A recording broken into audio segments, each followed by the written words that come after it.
I can't wait to tell you about Bootgate in just a moment, but let's return now to the energy debate and in particular to nuclear energy. I introduced you to 17-year-old Will Shackle, founder of Nuclear for Australia, way back in January this year. He's like a sensible Australian version of Greta Thunberg, a teenager, sure, but he's informed and he's sensible and he's interested in ideas and facts rather than stunts and alarmism. Will's had quite an impact over the past few months. He's appeared at a Senate committee hearing and he's even taken on the hapless Blackout Bowen on Q&A on the ABC. And now he's off to the annual Climate Talk Fest, COP28 in Dubai next month. Will joins me live from Brisbane. Good to talk to you, Will. This is quite an adventure for a Year 11 student from Brisbane. How did the COP trip come about? Well, I'd been planning for the COP trip for quite a while because I really strongly believe that nuclear energy must be on the table if Australia is actually serious about addressing climate change. So in the process of doing all the other things that I've been doing over the course of the year, I decided that it would be a good opportunity for me to be at COP28, and therefore I've approached a few people. I reached out to Nuclear for Climate, which is a global NGO, and they kindly offered me a pass to be at COP to give me that platform to advocate for nuclear energy whilst they're in Dubai. So that gets you into the room and you'll expect to be able to address the attendees there at some stage? Yeah, so COP's interesting. How it works is that there's a green zone and a blue zone, and not to confuse your viewers, but I've been provided an opportunity to be in the blue zone, which is where the formal negotiations for COP28 will occur.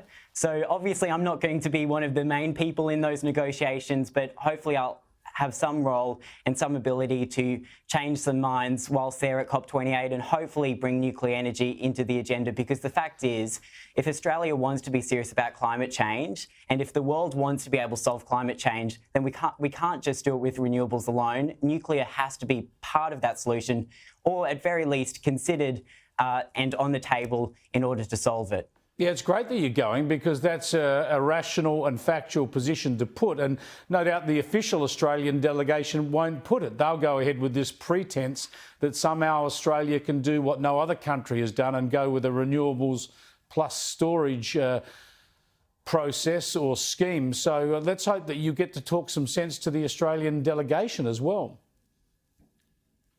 Look, I think Australia's position on climate change is simply embarrassing, because if it doesn't include nuclear energy, the cleanest form of power generation possibly available to us, what is the point? No nation has been able to successfully transition without either large amounts of nuclear or hydro. So we shouldn't have to be the guinea pigs in this one big, massive experiment, because the fact is, if we are not able to transition our grid and transition our nation effectively to reach net zero and address climate change, the consequences of that failing are going to impact my generation disastrously. So whilst at COP, I'm going to be making the case, and I've started a petition for this as well, which we might be able to discuss later, but I'll be calling on the Australian delegation at COP28 to support nuclear energy, because the fact is that not only should we have nuclear energy in Australia, but Australia should be supporting global efforts to use nuclear energy as well, because the fact is that in Australia we are uniquely positioned to be a good global citizen and help other nations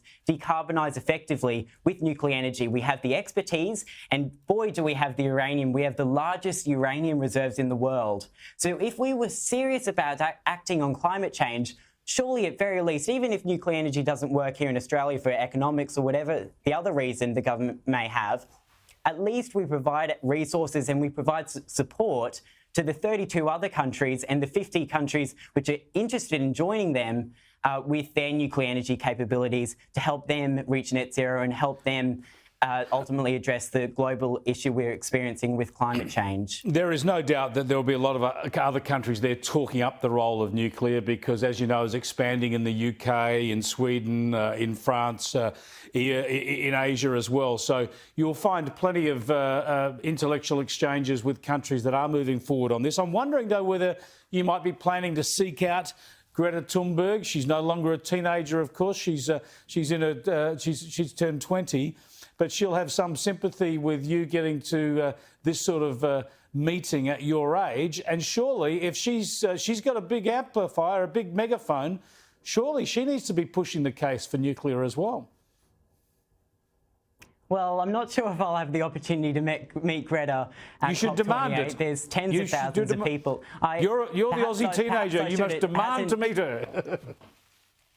I should. The interesting thing about Greta, and I really admire her for this, is that she actually supports nuclear energy, and she's publicly made her position that that we shouldn't be shutting down nuclear power plants in countries such as Europe. So she's not advocating for countries like Australia to introduce nuclear energy for the first time, but she's not, at very least, she's not advocating for nuclear power plants to be shut down, because she sees the role that nuclear energy has as a solution for climate change. I think given the platform that she has and given her passion for climate change, it would only make sense for her to go that next step and to really join me and other advocates from around the world calling for new nuclear reactors to be built, and not just the current reactor infrastructure to be maintained. Good on you, Will. Get her on board. Thanks for talking to us, and good luck on the trip. You're doing fantastic work on this issue.